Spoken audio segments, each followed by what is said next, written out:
Pabalat tayo ng notebook ng ating grade 1.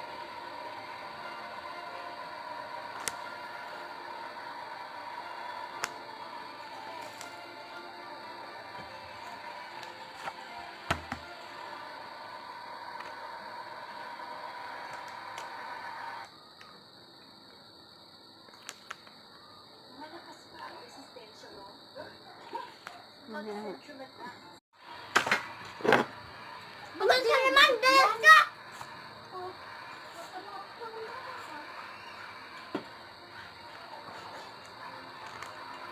Ayun pala yung dinidikit. Ay, gago. Papabalat tayo ng notebook ng grade 1. Pasukan ng bukan.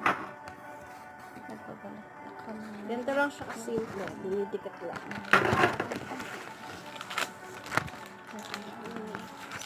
Ala, putang ina. Anta. Oo, diba? Lapat na lapat siya. Ganun lang yun.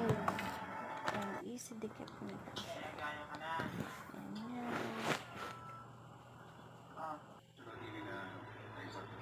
Lalo na BGP, tayo kaibigan. Maraming salamat po. Maraming salamat din po sa pagpapaunlak. Pero since nasa PGP po tayo, ito yung question ko naman para sa inyo. What makes a performance world class? Pag-beauty pa dyan, di ba? What makes a performance world class? Well, I believe that, Thank you for that wonderful question. alam mo, simple na yung sagot ko dyan.